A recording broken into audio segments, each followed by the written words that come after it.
Hello all. Today we're going to cover how to send out eDisclosures through Encompass. Start by going into your file. And you can see here I've already triggered this file. I have my 6 pieces. Ideally, you want to make sure that the e-consent has been signed. Please note that we've figured there is a 15-minute lag between the time that the e-consent is executed and from the time that the alert is cleared. If you click on View e-consent, in case your borrower told you that they've already completed the e-consent, this will show you the information, and you can see now that my alert has been cleared. That's a quick way to cure it manually in case you're within that 15-minute window. Next, you want to proceed to your milestones. Make sure that it's clicked for Ready for Disclosures. Proceed to the E folder and order eDisclosures. Here you just select your plan code. For this example, it's going to be conventional fixed. And once again, hit order eDisclosures.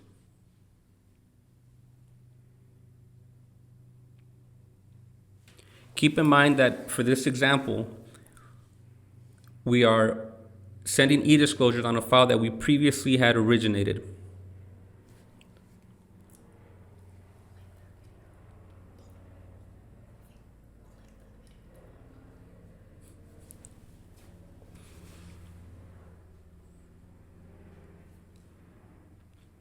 This does take a few seconds to gather all of the forms and prep this for eDisclosures. And here is the full list of all the disclosures that are going to go out. There's no need to unselect any of these forms as they've all been automatically selected by the system. Before you send, you can always preview.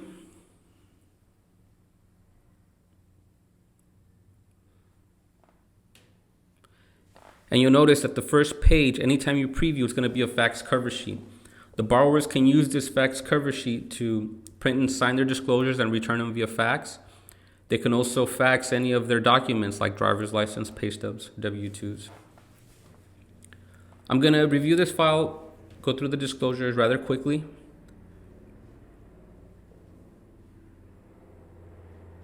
And here I'll stop at the loan estimate to review some of the information. As you can see, date issued, you always want to make sure that's the current date. The other information is auto-populating, like the company name, the loan ID number. Even the cost expiration date auto-populates based on the date issued. If you recall from the previous video, this file had HOA dues and no impounds. So here's where I would confirm that information. On my loan estimate, page 2, now I'm going to review the fees. Box A auto-populates from our templates. Box B has some of the standard fees that also auto-populate. I entered escrow and title. I have my recording fee. I have my prepaids, no impounds. Some other fees entered in section H. And then if you recall, I had a $2,000 lender credit and a $1,000 seller credit, which also both carried over. The company information auto-populates onto page 3.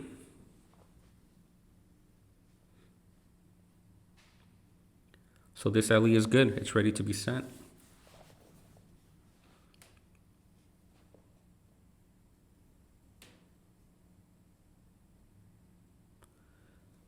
So my disclosures are looking good. I'm just going to go through them briefly. Here's my written list of service providers. Just going to go through the rest of the disclosures.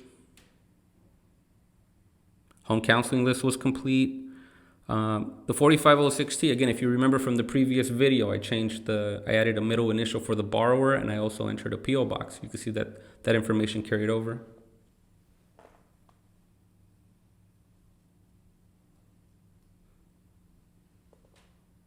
And these disclosures are ready to be sent.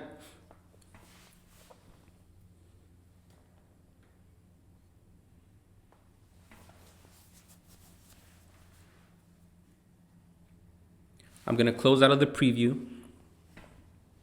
And again, keep in mind that you always have that fax cover sheet for the borrowers. I'm ready to send these set of disclosures, so I'm going to hit send. This step again takes a couple of seconds while it gathers all the information and preps it to be sent. It's going to pop up the email toolbox. Authorization codes are already pre-populated because I had sent it prior. When they log in, if they need the code, it's going to be the last 7 of their social. And you can see here that the users I had previously notified, they're still on here. If you wanted to delete, there's a X button there to delete any users, but I'm going to leave everyone on this example.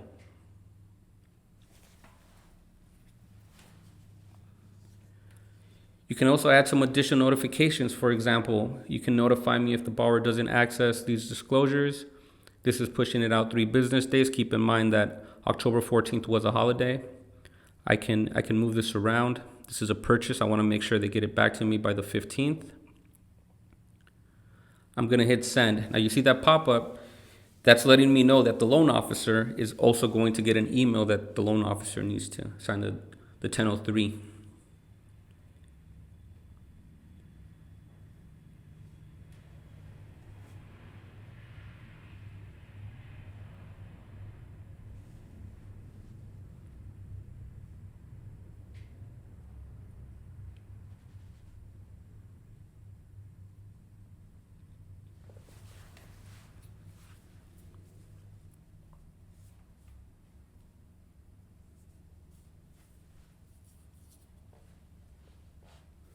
And there it is. Disclosures have been sent, and a message was also sent to the loan originator so that they could sign the 1003. I can close out of this now.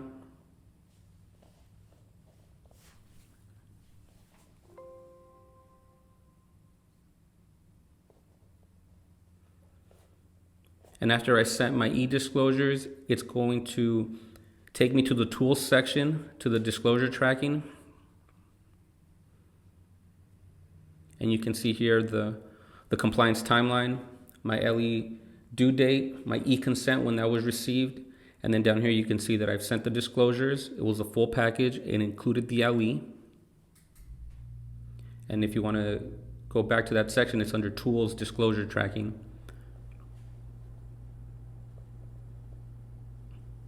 And that's it. That's how you order a set of eDisclosures through Encompass.